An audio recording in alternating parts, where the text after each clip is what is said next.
In the final days of Ozzy Osbourne's life, a powerful act of love and devotion by his wife Sharon has come to light. As the world mourns the death of the Black Sabbath frontman, new details have emerged about how Sharon fought tirelessly behind the scenes to give Ozzy the farewell performance he desperately wanted, despite his declining health and medical limitations. Known around the globe as the Prince of Darkness, Ozzy passed away at the age of 76, just weeks after what would become his final live appearance. It was a show steeped in nostalgia and emotion, performed at Villa Park Stadium in his hometown of Birmingham.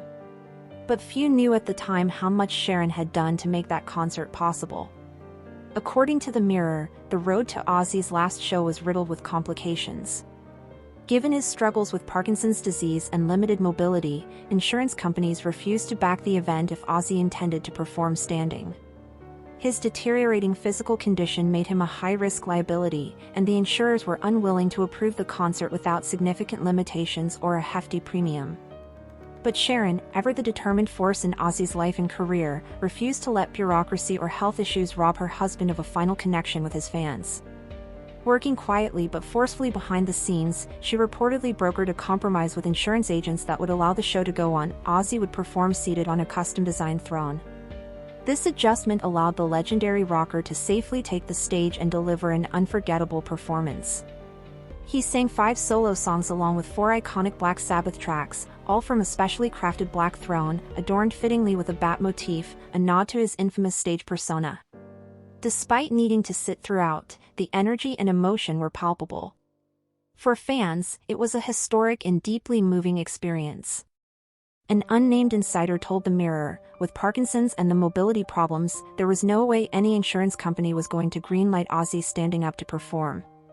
But Sharon pushed through the red tape and found a way.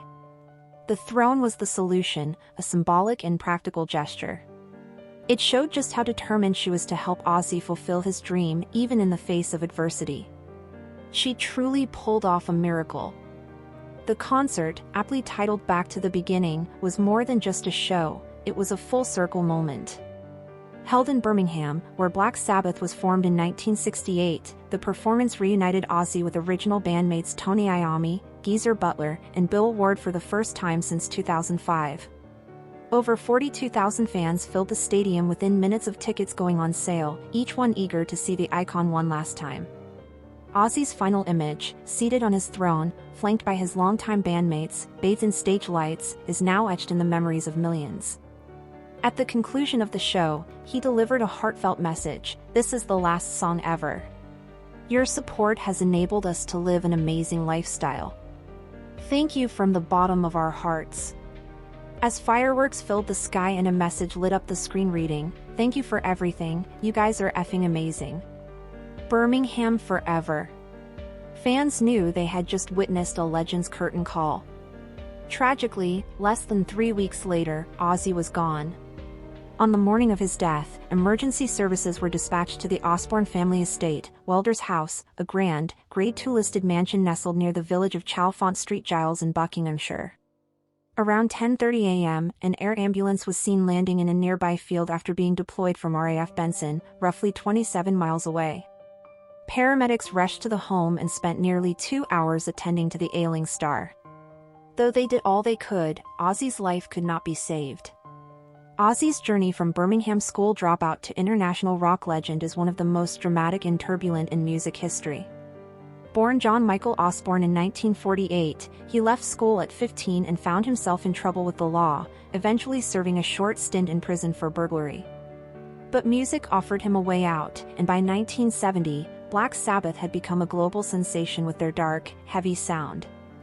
After departing the band in 1978, Ozzy's life spiraled deeper into substance abuse. He divorced his first wife, Thelma Riley, in 1982, having fathered 2 children, Louis and Jessica, and adopted her son, Elliot. That same year, he married Sharon Osbourne, the daughter of his former manager. Sharon would become not only his life partner but also the driving force behind his wildly successful solo career. Together, Ozzy and Sharon had 3 children, Amy, Kelly, and Jack. In 2001, the family reached a new generation of fans through their hit MTV reality series The Osbournes, which ran until 2005. The show offered an unfiltered look into the family's daily chaos, endearing Ozzy to millions who had never even heard his music. Despite a lifetime of controversy, battles with addiction, health scares, and public breakdowns, Ozzy endured. And in his final years, he found peace in family life, supported unwaveringly by Sharon. As tributes pour in from around the world, Ozzy is remembered not only for his revolutionary influence on music but also for the complex man he was, a flawed but passionate father, a survivor, and a true original. His legacy will live on not just through his music, but through the many lives he touched, and most especially through the unwavering love of Sharon Osbourne, who gave him the gift of a final goodbye, exactly as he wanted. Thank you for watching. If you enjoyed this video, please subscribe and turn on the notification bell for more updates on celebrity deaths and news updates.